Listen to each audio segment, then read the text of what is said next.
Byron Crawford. Tim Farmer. We were talking the other day, which we do sometimes.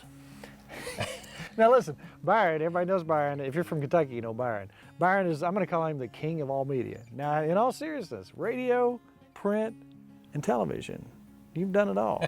Thank you. He's the king of media in Kentucky. And we're so honored to have you here today. But more than anything, to me, you're Kentucky's storyteller. I've heard you sit down and talk. And when I was a kid, because I'm still a kid and you're still a kid, but there are people who have that ability to do so. And as the Country Kitchen has grown, we're appealing to people who like the traditional things, the old things. And we were talking the other day and you were telling me about milking a cow. I told you I got a cow. And you started going back without even thinking about it. You started telling me a story. I said, we got to capture that. So let's talk about your first memories of milking a cow. Back in the day, did everybody not have a cow? Where I grew up, everybody had a cow because we had a small family farm. People had, 4 or 5 milk cows.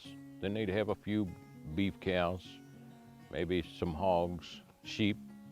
And a lot of people didn't have milking machines then.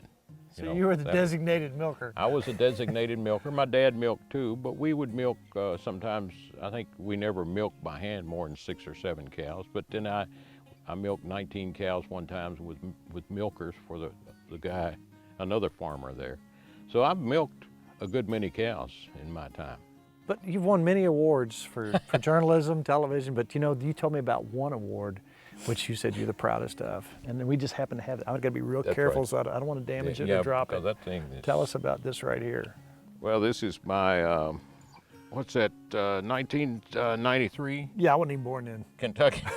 Kentucky Dairy Festival milking championship that I won.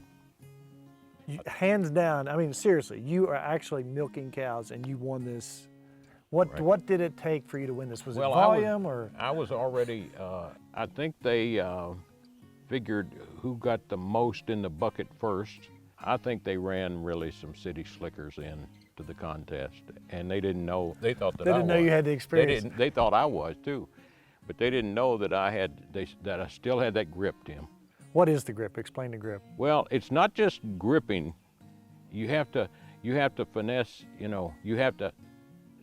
it has to be a graduated squeeze, starting with the forefinger, the middle finger, and then, like you get the countdown.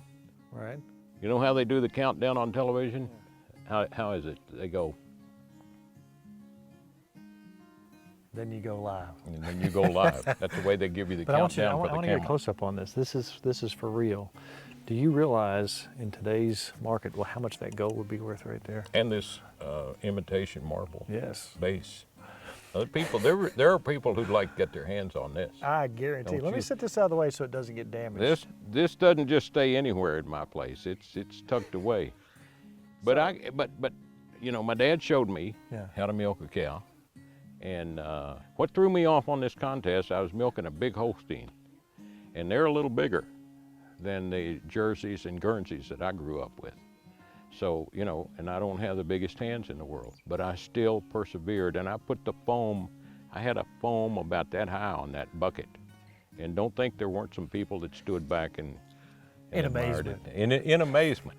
We had milking stools, and our stools were just a piece of old barn wood on a peg of some kind, a piece of a post or something, just a single peg, single leg. So we could move around and dodge. You can't do that if you got 4 legs on your milking stool. And of course, when I would be going to the house with the milk, maybe that much milk in a bucket, you go strain the milk.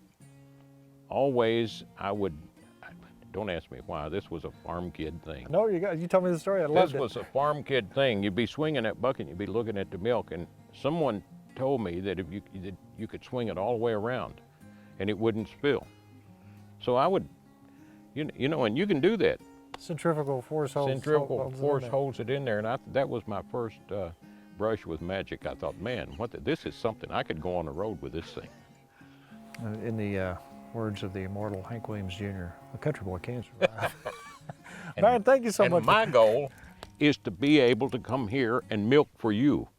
All right, you heard that. He said that. She has never been milked by hand. You understand that? Oops. Now, If you take this challenge, if you choose to take this mission, I'd be all for it. I may have to bring my one-legged milk stool. Let's see how much response we can get on Facebook to see if Byron would actually come and milk Mother Maybell. I sure will. Will you really? I'll try. You heard it right here. I'll try. You heard it right here. You may not have much to drink that first breakfast. He's got the skills. Hey, I think this speaks for itself. Thank you, Tim. Thank you.